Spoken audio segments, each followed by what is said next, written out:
호기심을 잡아라. 청춘호 가족 여러분, 잘 지내셨죠? 우리는 인생을 살아가는 것을 길을 걸어간다라고 이야기를 합니다. 인생길. 그래서 우리 청소년들의 가장 큰 고민도 진로 고민이라고 하는데요. 이 진로가 다름 아니라 길로 나간다라는 뜻 아니에요? 길. 이 길로자를 써서 이제 길인데, 우리 인생이 이렇게 길로 비유가 되곤 합니다. 우리 인생의 마지막, 그 마지막까지 우리가 열심히 걸어가는데 그 길이 꽃길이 되기를 좀 간절히 바라면서 꽃길만 걸어요. 꽃길만 이런 꽃길을 많이 바라고 있습니다. 얼마 전에 종영했던 KBS 드라마 꽃길만 걸어요 라는 그 인생 리셋 드라마도 있고요. 또 너 때문에 잠 못 자고 너 때문에 밤새 설레는데 이제는 솔직히 말해줘 꽃길만 걷게 해줄게 라는 그 데이브레이크의 히트곡도 있습니다. 자, 이처럼 꽃 그리고 길, 그 아름다움의 대명사인 꽃과 또 미래를 대변하는 이 길이 결합돼서 꽃길이라는 단어가 마치 불길같이 번지고 있어요. 사랑하는 사람들에게 이렇게 행복한 미래를 약속하는 꽃길만 걷게 해줄게 라는 그 이야기에 오지랖 넓게 좀 딴지를 걸고 싶습니다. 더 솔직하게 말해서 인생은 사실 꽃길은 아니라는 거죠. 그렇게 우리의 삶의 노정은 낭만적이지 않습니다. 왜냐면요, 우리가 길을 가다 보면은 갑자기 다른 길이 나와요. 이것을 우리는 기로라고 합니다. 이 길로 갈까? 저 길로 갈까? 갑자기 튀어나온 이 길을 선택을 해야 된다는 거죠. 또 길을 가다 보면 갑자기 이상한 아주 험난한 길이 나옵니다. 우리는 그것을 이제 애로라고도 합니다. 애로사항이라고 들어봤죠? 또 한참 가다 보면은 막 길이, 이건 뭐예요? 이거는 미로라고 해요. 미로. 네, 미로. 한자로 이렇게 써요. 미로. 도저히 빠져나올 수 없는 그런 미로가 있기도 하고, 내가 갑자기 살았다. 활로가 생기기도 합니다. 네, 활로. 그러다가 누군가에게 나의 이 삶의 모습을 보고 축복의 통로가 되기도 해요. 네, 통로.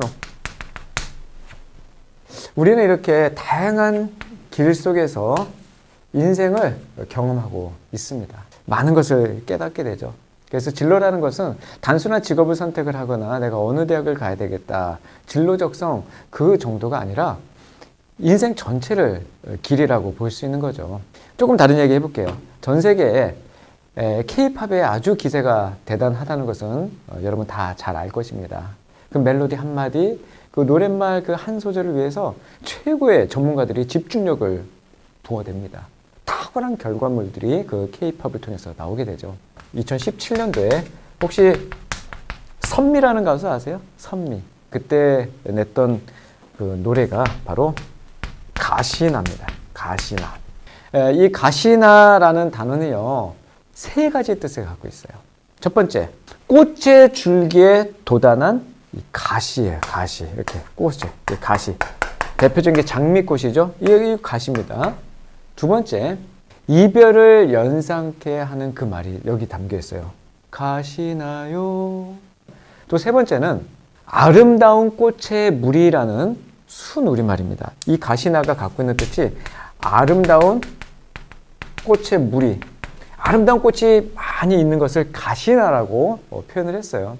그러니까 이 가시나라는 단어는 운율을 맞추기 위해서 라임 연구는 기본이고 동음 이의어를 사용하기도 했고 언어 유희를 개발했고 더 나아가서 우리말의 뿌리까지 찾아서 어원 연구까지 한 이런 각고의 노력이 대중들에게 전폭적인 사랑을 받는 이유가 된 것이죠. 이 가시나를 조금 더 깊이 이야기해보면, 여러분 신라의 그 화랑제도 아시죠? 그 화랑의 어원은 가시에서 왔어요. 가시는 본래 꽃의 옛말이에요.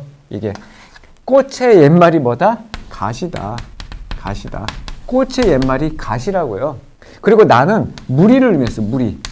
그래서 아까 얘기했잖아요. 아름다운 꽃이 무리라고. 그러니까 옛날 신라 시대의 화랑을 가시나라고 했었어요. 그러니까 가시나의 이두식 표기가 바로 화랑이에요. 신라 시대 때는 화랑이 처음에는 처녀들을 중심으로 조직이 되었어요. 그래서 그 무리들을 가시나라고 불렀던 겁니다. 그래서 이 가시가 그 후에 15세기까지 아내의 뜻으로도 쓰였어요. 그래서 부부를 15세기 때는 가시버시라고 했어요. 가시버시. 각시라고 들어봤죠? 각시. 이거는 남편을. 그래서 부부가 바로 가시버시. 제가 드리고 싶은 말씀은 뭐냐면 결국 우리가 그토록 바라고 있는 이 꽃길이 무슨 길이다? 가시밭길이다. 패러독스, 역설이라고 볼 수 있겠죠? 오늘은 제가 역설에 대한 이야기를 조금 할까 합니다.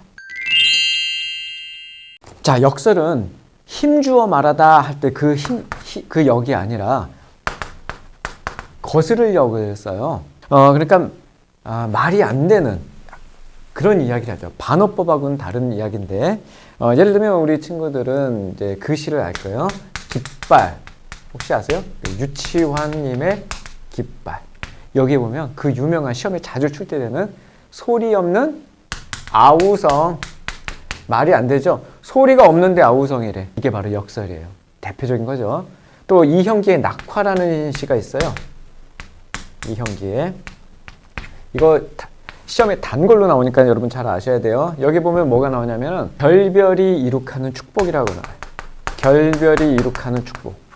축복이 결별이 축복이에요? 아니죠. 말이 안 되는 거란 말이에요. 다 역설이에요.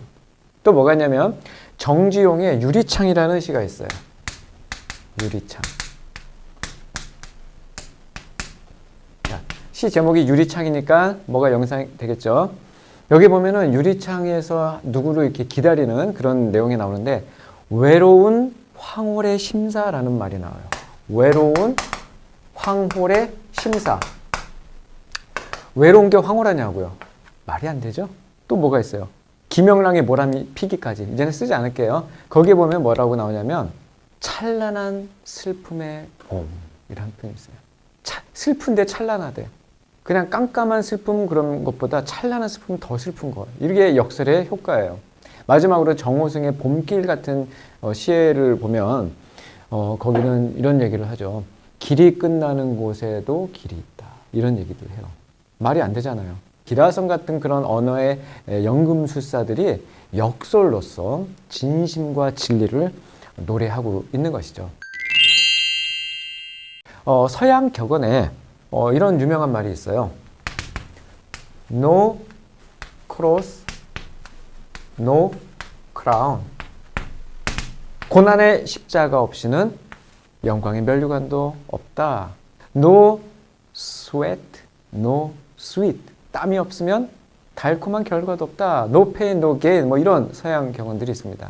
제가 꽃의 우리말 가시에 대해서 이야기했는데요. 오늘은 가시를 가지고 금관이 아닌 왕관을 만든 가시관 이야기를 할까 합니다. 로마 병사들이 가시나무로 가시관을 만들었어요. 예수님의 두피를 뚫고 들어가는 아주 날카로운 가시관 말이죠. 예수님은 자주색 옷이 그 몸에 입혀지고 유대 사람의 왕 만세라고 하는 조롱과 함께 얼굴에 병사들의 손바닥이 무차별적으로 날아옵니다. 우리 예수님은 본디오 빌라도에게 재판을 받은 곳으로부터 골고다 언덕을 향해서 그 무거운 십자가를 지고 약 800m의 그 길을 걸어 올라가셨어요. 그 길을 우리는 비아 돌로로사라고 하는데요. 그 길은 누가 봐도 저주의 길이었어요. 채찍질을 당하면서 그 저주의 길을 걸어 올라가는 그 예수님.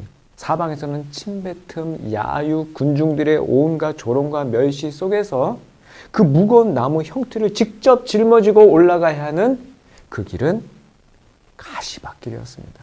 실제로 가시관을 쓴 채 그 가시밭길을 걸어갔단 말이죠. 그 길이 바로 십자가의 길입니다. 그 십자가의 길 끝에 골고다 언덕이 있었고요. 그 짊어졌던 십자가가 섰어요. 그 십자가를 져야만 그 어둠의 권세를 이길 수 있는 이것이 바로 역설이죠. 오로지 가시로 가득한 길을 통과해야만 도달할 수 있는 그 영광의 길. 너무나 고통스럽고 수치스럽고 포기하고 싶은 길이지만 그 길이 꽃길임을 아셨기 때문에 우리 예수님은 묵묵히 그 가시밭길을 걸어가신 겁니다. 당신이 먼저 그 길을 가셨어야만 당신의 백성들을 아버지께로 인도할 수 있기 때문에 예수님은 요한복음 1장 14장 6절에서 그렇게 말씀하신 거죠. 나는 길이요 진리요 생명이니 나를 통하지 않고서는 아버지께로 올 사람이 없다. 사랑하는 여러분, 우리 예수님은 우리를 그 길로 초대하십니다. 걷기에 힘겹고 보기에 볼품없는 그 좁은 길로만 초대하시는 거예요. 가시밭길로 보이지만 그 길은 실상 향기 가득한 꽃길임을 아셨기 때문입니다. 그러니 우리는 신나게 걸어갈 수 있어야 돼요. 어떤 상황 속에서도 행복하게 이 길을 걸어갈 수 있어야 합니다. 이런 노래 있잖아요. 내가 걸어갈 때 길이 되고 살아갈 때 삶이 되는 그 십자가의 길. 영원한 나라로 이어진 아름다운 그 길 말입니다. 마지막으로 마태복음 16장 24절 말씀을 이야기해드리고 오늘의 영상 마칠게요. 누구든지 나를 따르려거든 자기를 부인하고 자기 십자가를 지고 따라야 한다. 다음 시간에 만나겠습니다.